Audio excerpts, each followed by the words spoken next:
오늘도 주 예수 그리스도 안에서 만남을 주신 걸 감사드립니다. 오늘은 요엘서 1장 강의 네 번째 시간을 갖습니다. 오늘 말씀의 주제는 여호와의 말씀에 너희는 귀를 기울일지어다 라는 말씀입니다. 오늘 네 번째 시간으로서 요엘서 1장 2절 5절의 말씀을 참조하시면 되겠습니다.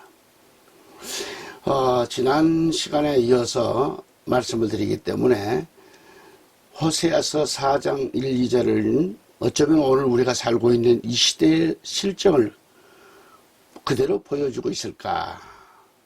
오늘 이 시대를 그대로 말씀해주고 있습니다. 여기서 피가 피를 뒤대임이라는 말씀을 하셨습니다. 물론 지난주에 주간에 말씀을 드렸습니다. 이어서 드리는 거기 때문에 피가 피를, 이 말은 원수가 원수를 대적한다, 그런 말씀이 됩니다.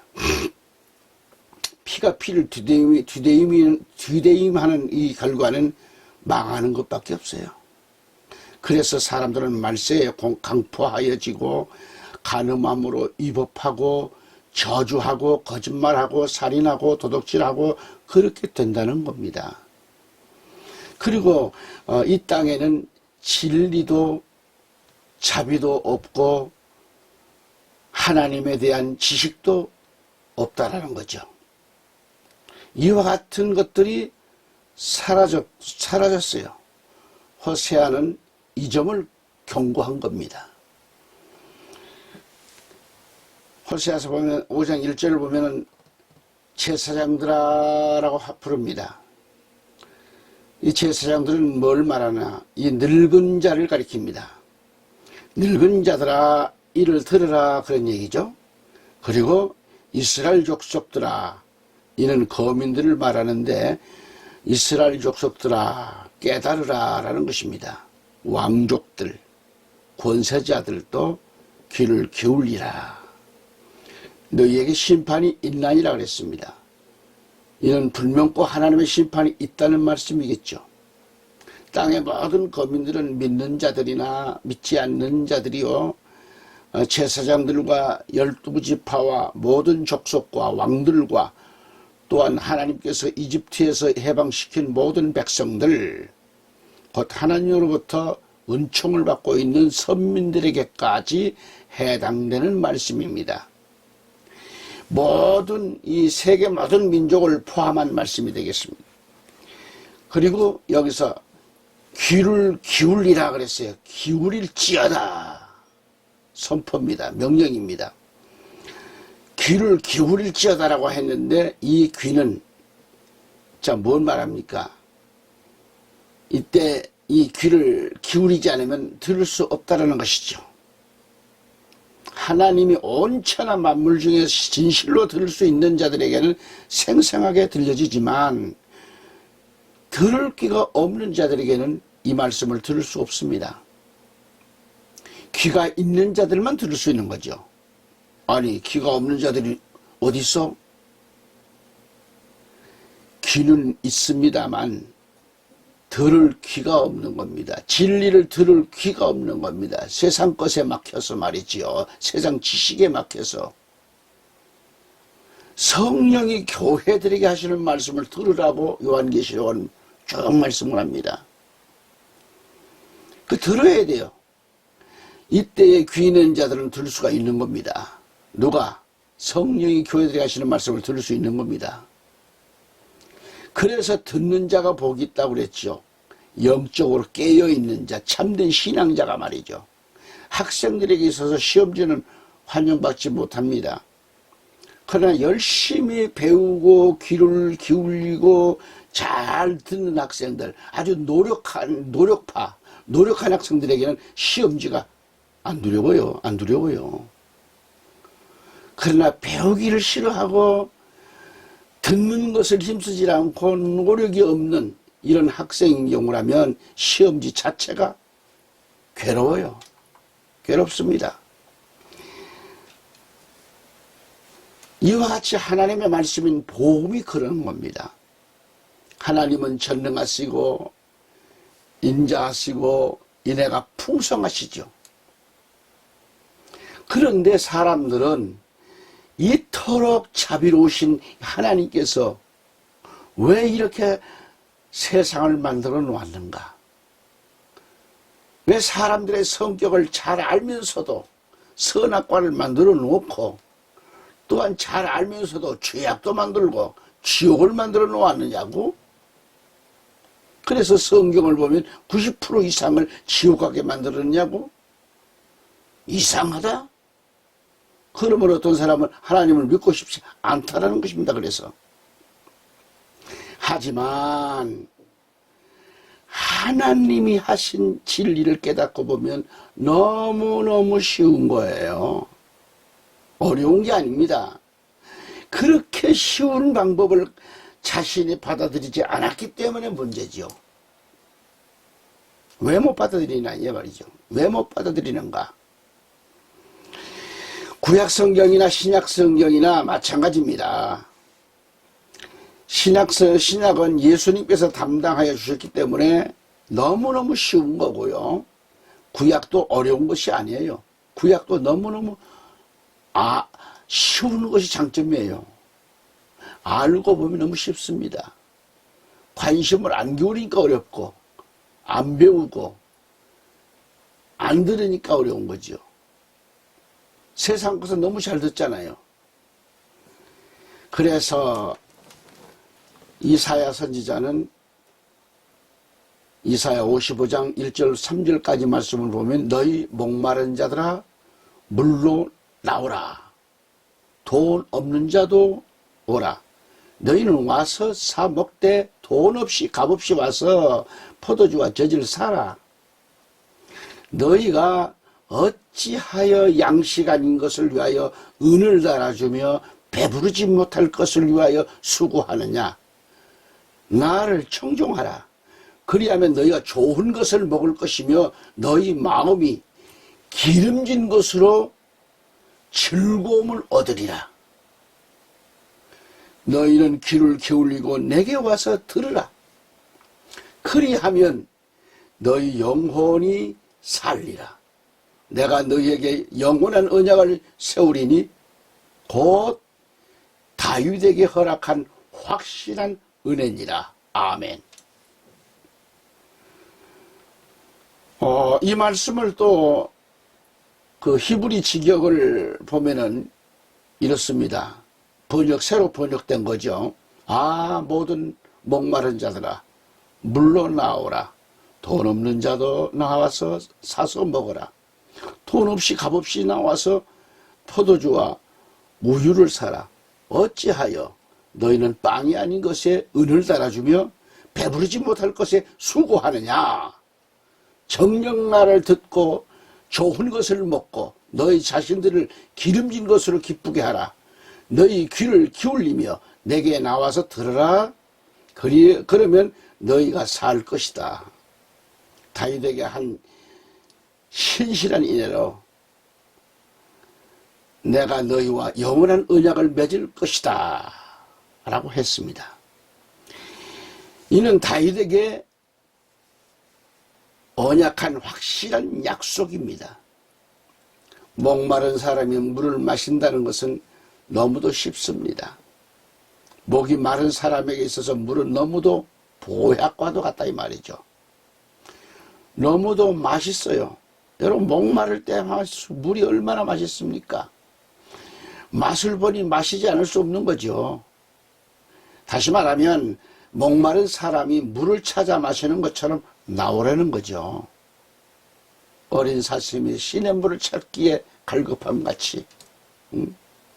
이게 돈이 없어도 물을 마실 수 있다라는 것이죠. 너무도 쉬운 겁니다. 목이 마른 사람에게 있어서 여러분 물은 너무도 좋은 겁니다.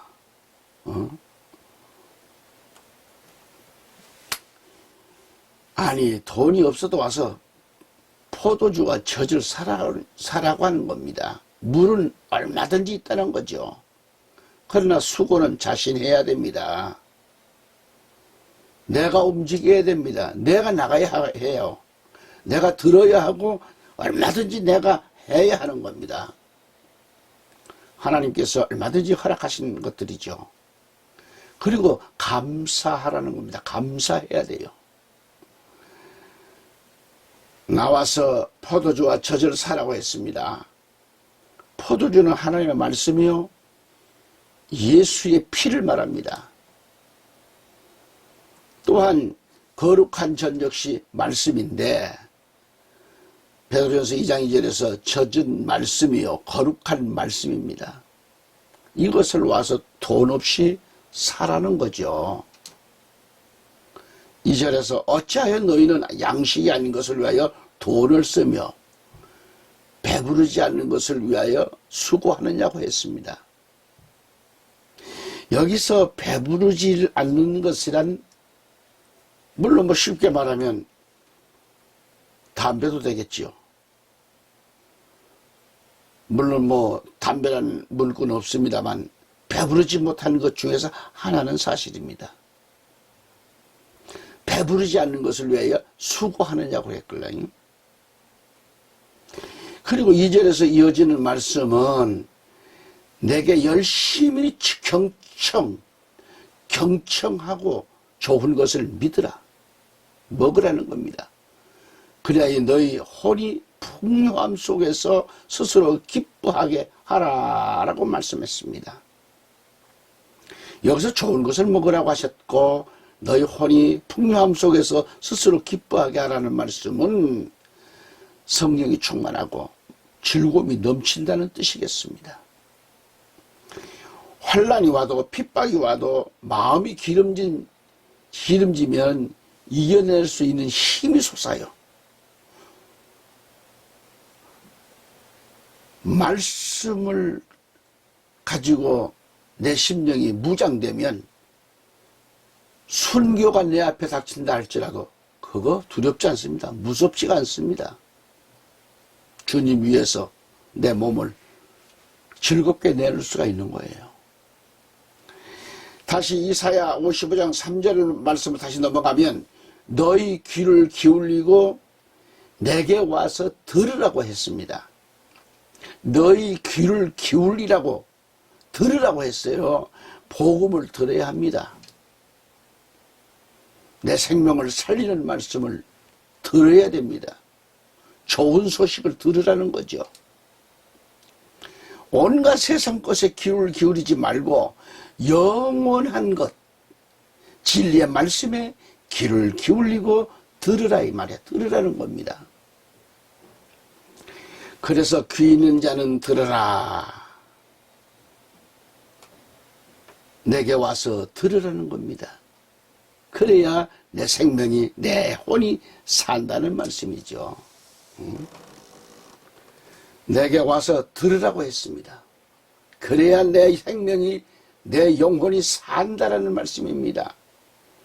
여러분, 하나님의 말씀을 듣기만 하면 내 영혼이 산다고 했는데, 이 얼마나 쉬운가, 이 얼마나 놀라운 일인가, 무엇을 하라는 것도 아니잖아요. 응? 무엇을 내놓으라는 것도 아니고, 그저 와서 포도주와 젖을 사는데 돈 없이 사 먹으라는 겁니다. 그래야 내 영혼이, 여러분의 영혼이 산다는 거죠. 그리고 하나님은 너희에게 영원한 언약을 세우시겠다고 말씀했습니다. 영원한 언약, 이것은 영원불변을 말합니다. 영원불변. 영원한 언약. 곧 다윗에게 허락한 영원한 은혜니라고 말씀해 주셨어요. 바로 이 한마디 속에 강조가 얼마나 많은가.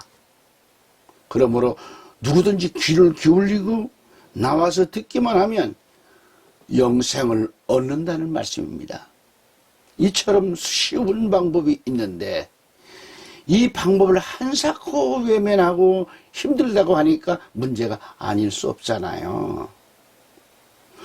공부를 하지 아니하는 이 학생에게는 아무리 쉬운 문제를 주어도 그 답을 알 수가 없어요. 모르는 것은 손에 쥐어줘도 모른다는 얘기가 있습니다. 자기 손 안에 있는데도 몰라요. 하지만 위에서도 말씀드렸듯이 이 성경의 말씀을 보고 읽고 듣는 사람, 이 말씀대로 지키는 사람은 신앙생활이 어려운 게 아니다란 말이죠. 쉽습니다. 우리는 확실한 은혜는 전능하신 하나님의 선물이라고 했습니다. 구약도 결국은 하나님의 선물이요 은혜입니다. 계속해서 다윗의 계통을 통해서 이러한 언약의 말씀, 곧 예수를 우리에게 주신다는 뜻이죠. 그래서 시편 89편 34절에 보면 내 언약을 파하지 아니하며 내 입술에서 낸 것도 변치 아니하리로다 그랬습니다. 저 가지고 있는 또 이 킴제임스 성경을 보면 내 언약도 깨뜨리지 아니할 것이요 내 입술에서 낸 것도 변경시키지 아니하리라 이렇게 되어 있습니다. 그래요. 한 번 맹세한 것도 절대로 거짓이 없다는 말씀이죠. 다시 시편 89편 35절에 보면 내가 나의 거룩함으로 한 번 맹세하였은즉 다윗에게 거짓을 아니할 것이라. 이는 이미 다윗에게 복음을 주었다는 말씀이죠. 이사야 11장 1절에 이새의 줄기에서 한 싹이 나며 그 뿌리에서 한 가지가 나서 결실할 것이요 라고 했습니다. 이새, 바로 이 다윗의 아버지의 줄기에서 한 싹이 나며 그 뿌리에서 한 가지가 났다는 것은 나자르 그래요. 나자르인데 나사렛이 여기에서 나옵니다. 나자르가 결실할 것이라. 나사렛에서 선한 것이 날 것을 이사야 선지자를 통해서 보여준 겁니다. 이를 가리켜 사도행전 13장 21절 22절은 뭐라고 말씀합니까? 그 후에 저희가 왕을 구하거늘 하나님이 베냐민 지파 사람 기스의 아들 사울을 40년간 주셨다가 패하시고 다윗을 왕으로 세우시고 증거하여 가라사대 내가 이새의 아들 다윗을 만나니 내 마음에 합한 사람이라 내 뜻을 다 이루게 하리라 하시더니 라고 했습니다. 하나님의 뜻을 이루게 하신다는 겁니다. 이처럼 성경에서 하나님이 약속하신 대로 이 사람의 씨에서 이스라엘을 위하여 구주를 세우셨으니 곧 예수라. 여기서 내가 다윗과 영원한 언약을 세운다고 말씀합니다. 영원한 언약, 언약의 선물, 확실한 은혜라고 했습니다. 확실한 은혜, 곧 예수를 주시겠다는 말씀을 이사야를 통해서 보여주었어요. 그러므로 누구든지 어느 시대이든지 예수님만 잘 붙들고 있으면, 예수님만 믿고 있으면 이제 곧 닥칠 엄청난 재앙에서도 우리를 건져 주시는 겁니다. 아멘. 지금 그 애청해 주신 성도님들과 해외에서 끝까지 애청해 주신 교민 여러분, 선교사 여러분, 항상 건강하시길 기원합니다. 애청해 주셔서 감사합니다. 다음 시간 또 뵙겠습니다.